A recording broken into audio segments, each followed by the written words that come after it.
ఒక ఊరిలో జోసెఫ్ అనే వ్యక్తి ఉండేవాడు. అతను ఒక రైతు. అతని భార్య పేరు రీనా. అతనికి ఇద్దరు పిల్లలు, కొడుకు పీటర్, కూతురు సోనీ. జోసెఫ్ రోజూ ఉదయం జీసస్కి ప్రార్థన చేసి పొలానికి వెళ్లి పనులు చేసుకుంటూ ఉండేవాడు. అతని భార్య రీనా ఇంటి పనులన్నీ ముగించుకుని పొలానికి వెళ్లేది. ఒక సాయంత్రం సోనీ, పీటర్ ఆటలాడి ఇంటికొస్తారు. అక్క, త్వరలో క్రిస్మస్ రాబోతున్నది. మన చుట్టుపక్కల అందరూ ఎంతో ఆడంబరంగా జరుపుకుంటారు. మనం మాత్రం చాలా మామూలుగా జరుపుకోవాలి. అందువల్ల నా స్నేహితుల ముందర నాకు చాలా చిన్నతనంగా ఉందక్క. అవును పీటర్, నేను అదే విషయం గురించి బాధపడుతున్నాను. సరే కాని అక్క, అమ్మ నాన్న ఇంకా రాలేదేమిటి? వాళ్లకింకా పనవ్వలేదేమో, వస్తారులే. నాకు చాలా ఆకలిగా ఉంది. అవునా? పొద్దున్న మిగిలిన అన్నం ఉందేమో, చూస్తానుండు అని గిన్నెలు మూత తీసి చూశారు. కాని ఏమీ ఉండవు. అంతలో వాళ్ళమ్మా నాన్న వచ్చారు. పీటర్, సోనీ, ఇద్దరూ ఏం వెతుకుతున్నారు? తమ్ముడు ఆకలిగా ఉందన్నాడు, అందుకే తినడానికేమైనా ఉన్నాయేమో అని చూస్తున్నాను. ఓ 10 నిమిషాల్లో వంట చేస్తాను, అంతవరకు ఇవి తినండి అని అరటిపళ్ళిచ్చింది. ఒకరోజు రీనా ఇంటికి పక్కింట్లో ఉండే మేరీ వచ్చింది. రీనా, ఈరోజు మా ఇంట్లో సెమీ క్రిస్మస్ వేడుకలు జరుపుకుంటున్నాం, మీరు తప్పకుండా రావాలి అని చెప్పి వెళ్ళింది.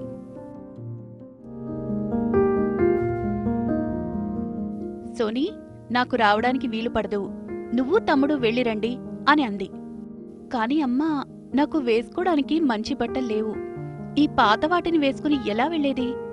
చూడు సోనీ, నీకున్న వాటిలో మంచివి చూసి వేసుకో, ఇప్పుడు కొత్తవి కొనడానికి డబ్బుల్లేవమ్మా. ఆ రోజు రాత్రి పడుకునే ముందు రీనా తన భర్తతో పొద్దున జరిగిన విషయం చెప్పింది. దానికి జోసెఫ్, రెక్కల ముక్కలు ఎలా కష్టపడినా మనకొచ్చిన సంపాదన తినడానికి మాత్రమే సరిపోతుంది. ఇంకా కొత్త బట్టలంటే ఎక్కడి నుంచి తెచ్చేది? వచ్చే సంవత్సరం చూద్దాంలే. పిల్లల మీద మాత్రం కోపగించుకోకు, వాళ్ళకు అర్థమయ్యే విధంగా నచ్చ చెప్పు, సరేనా? అలాగేనండి. కాని ఎన్ని రోజులిలా? పిల్లలు పెద్దవాళ్ళవుతున్నారు. మన పరిస్థితి ఇలాగే ఉంటే రేపు వాళ్ళని ఎలా చదివించగలం? చూద్దాం, ఏదో మార్గం దొరకపోదులే. ఒకరోజు అందరూ భోజనాలు చేశాక సోనీ ఇలా అడిగింది. నాన్నా, క్రిస్మస్ వస్తుంది కదా, మన వీధిలో అందరూ చాలా గొప్పగా జరుపుకుంటారు. ఈసారి మనం కూడా అలా జరుపుకుందామా? అది విన్న వాళ్ల నాన్న చిన్నగా నవ్వి, వాళ్ళంతా వ్యాపారులు, ఉద్యోగస్తులు కాబట్టి వాళ్ళంతా గొప్పగా చేసుకుంటారు. మనకున్న ఆ కొద్దిపాటి పొలంలో వచ్చిన సంపాదన తక్కువ కాబట్టి మనకున్న దాంట్లో చేసుకుంటాం. అర్థమైందా?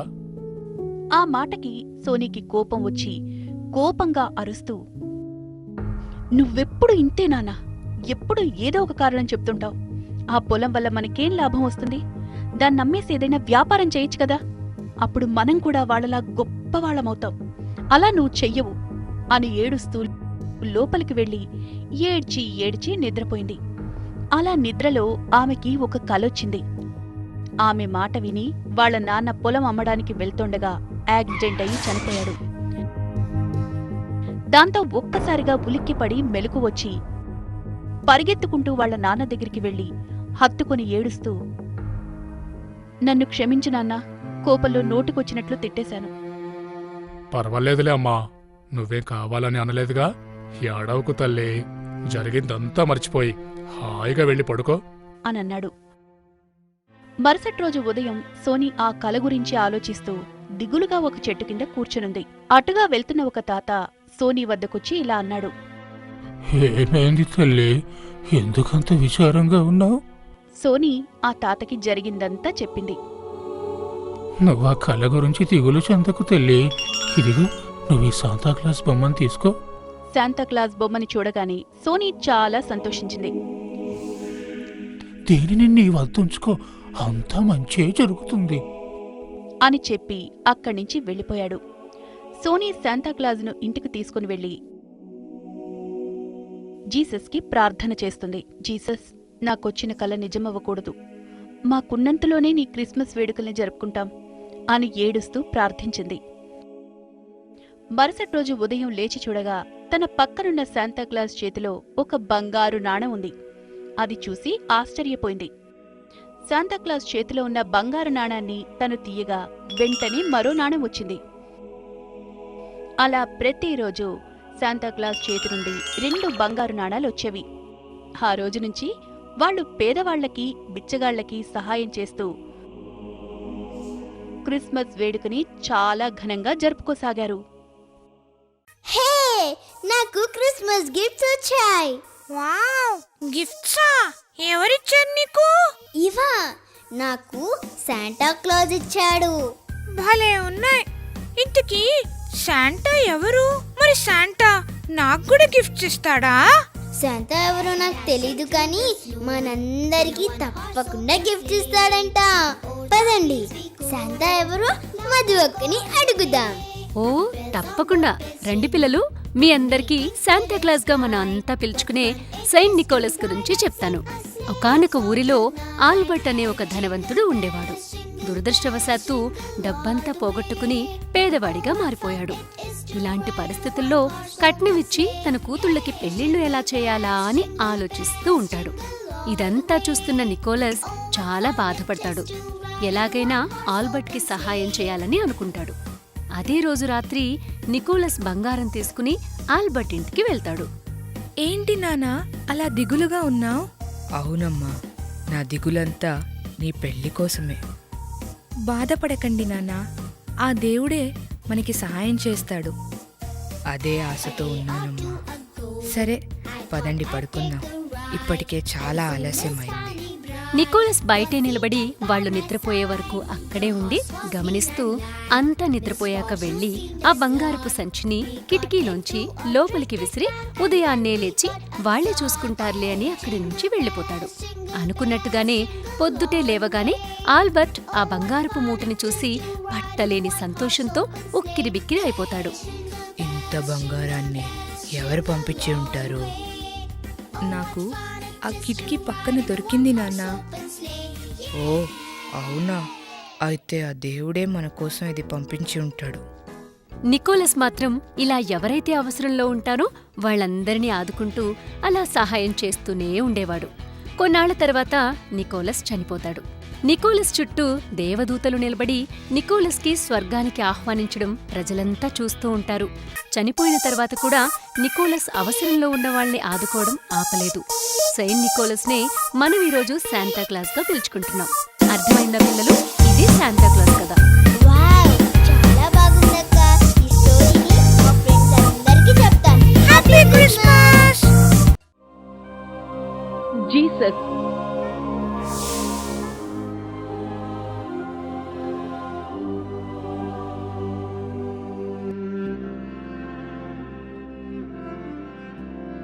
రెండు 2000 సంవత్సరాల క్రితం ఇజ్రాయిల్ దేశంలోని నజరత్ అనే ఊళ్ళో జోసెఫ్ అనే కార్పెంటర్ జీవించేవాడు. జోసెఫ్కు మేరీ అనే యువతితో ప్రదానం జరిగింది.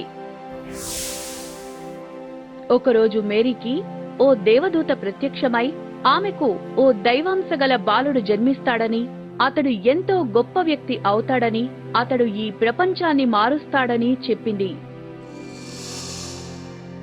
కొద్ది రోజుల తర్వాత మేరీ గర్భం దాల్చింది. ఆ సమయంలో సమీప గ్రామమైన బెత్లెహంలో ఒక రాజ ప్రకటన వెలువడింది. ఏమనంటే, రాజ్యంలోని ప్రజలందరూ హాజరై వారి పేర్లను జనాభా లెక్కల్లో నమోదు చేయించుకోవాలి అని. అందువల్ల తన భర్త జోసెఫ్తో కలిసి గర్భవతి అయిన మేరీ కూడా బెత్లెహం గ్రామానికి పయనమైంది. బెత్లెహం గ్రామం జనాలతో నిండి ఉండడం వల్ల వారికి విశ్రమించడానికి స్థలం దొరకలేదు. ఆఖరికి వారు ఆ రాత్రి ఉండడానికి ఒక పశువుల పాక వారికి దొరికింది. జీసస్ క్రీస్తు ఆ రాత్రి ఆ పశువుల పాకలో జన్మించాడు. ఆ బాలుణ్ణి పడుకోపెట్టడానికి అక్కడ గడ్డి తప్ప మరోటి లేదు, మరియు చూడ్డానికి ఎవరూ లేరు. కొందరు పశువుల కాపరులు తప్ప. కాని బెత్లెహంలో క్రీస్తు జన్మించిన వార్త, అతడు ఒక దైవ పుత్రుడు అన్న విషయం ప్రపంచానికి చాలా త్వరగా తెలిసింది. బెత్లెహంకి చాలా దూరంలో ఉన్న 3 జ్ఞానులకు ఒక ప్రకాశవంతమైన నక్షత్రం కనిపించింది. వారు ఆ నక్షత్రాన్ని కొత్త రాజుకి సంకేతంగా గుర్తించి ఆ నక్షత్రం చూపే దారిలో ప్రయాణం చేశారు. అదే క్రిస్మస్ నక్షత్రం. ఆ 3 జ్ఞానులు జీసస్ క్రీస్తును దర్శించి అతడికి చక్కని బహుమతులు అందజేశారు మరియు ఆ బాలుణ్ణి యూదుల రాజుగా ప్రకటించారు. కాని ఒక వ్యక్తి మాత్రం జీసస్ జన్మించడం పట్ల సంతోషంగా లేడు. అతడే హెరోడ్, ఆ దేశ రాజు. ఆ బాలుణ్ణి తనకి పోటీగా, తన శత్రువుగా తలిచాడు. ఆ దైవపుత్రుణ్ణి గుర్తించలేక 2 ఏళ్లలోపు పిల్లల్ని అందర్నీ వెంటనే చంపేయమని తన సైనికులకు ఆదేశించాడు. అదృష్టవశాత్తు జీసస్ కుటుంబం వారి నుంచి తప్పించుకుని ఈజిప్టు వెళ్లిపోయింది. ఆ రాజు మరణించిన తరువాత వారు తిరిగి తమ స్వస్థలానికొచ్చారు.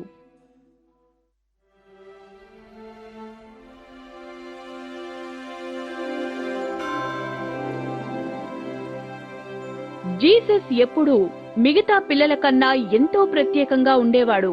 అతను శాస్త్రాలను చదివేవాడు, రాసేవాడు, అందులోని విషయాలను ఎప్పుడూ చర్చించేవాడు.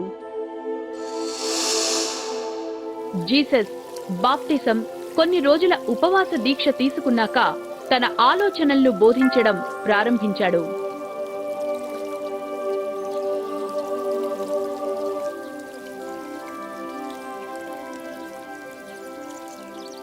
జీసస్ బోధనలు చాలా సులభంగానూ స్పష్టంగానూ ఉండేవి. జీసస్ ఎప్పుడూ చేసిన పాపాలకు పశ్చాత్తాపపడమని బోధించేవాడు మరియు హృదయపూర్వకంగా దేవుణ్ణి ప్రేమించమని చెప్పేవాడు. నిన్ను నువ్వు ప్రేమించుకున్నట్లే నీ పొరుగువారిని కూడా ప్రేమించమని బోధించేవాడు. అతని బోధనలకు ప్రజలెంతో ఆకర్షితులయ్యారు. అతని 12 మంది ముఖ్య శిష్యులతో పాటు ఆయన బోధనలు వినడానికి వందల మంది ప్రజలు గుమిగూడేవారు. జీసస్ తన బోధనలు ప్రచారం చేయడానికి తన శిష్యులతో ప్రయాణం చేసేవారు. ఆయన బోధనల్లో ఒక్కోసారి మత పెద్దలతోనూ, పేదలను పీడించే ధనికులతో జీసస్ వాదించాల్సొచ్చేది. అందువల్ల జీసస్ కు వ్యతిరేకంగా ఎంతో మంది శత్రువులు తయారయ్యారు. వారు జీసస్ ను అడ్డుకోవడానికి సరైన సమయం కోసం ఎదురుచూడసాగారు. జీసస్ తన 33వ ఏట తన అనుచరులతో కలిసి జెరూసలేంకు ప్రయాణమయ్యారు. జెరూసలేంలోని అధికారులు తనని చంపే అవకాశం కోసం కాచుకుని ఉన్నారని తెలిసి కూడా జీసస్ తన విధానాలు మార్చుకోలేదు. ఒక రాత్రి జీసస్ అనుచరులతో కలిసి భోజనం చేస్తూ అధికారుల చేత బంధించబడతానని ఊహించాడు. కొద్ది గంటల్లోనే అతని ఆలోచన నిజమైంది. అతని అనుచరుల్లోని జుడాస్ అనే వ్యక్తి ద్రోహబుద్ధితో జీసస్ ని బంధింపజేశాడు. మత అధికారులు జీసస్ కి సిలువ వేయించడానికి చాలా ఆతృతతో ఉన్నారు. రాజ్యాధికారికి మరణశిక్ష విధించే ఉద్దేశం లేనప్పటికీ జీసస్ కి సిలువ వేయాలని మతాధికారులు పట్టుబట్టారు. సిలువను భుజాన మోయిస్తూ, కొరడాతో కొడుతూ జెరూసలేం వీధుల్లో జీసస్ ను నడిపించారు.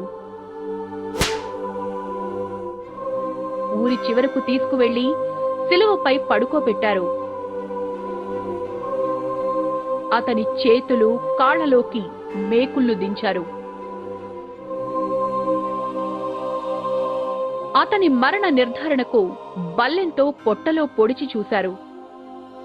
కాని మరణం కూడా జీసస్ బోధనల ప్రభావాన్ని ఆపలేకపోయింది. ఒక గొప్ప మతం ప్రపంచమంతా వ్యాపించింది.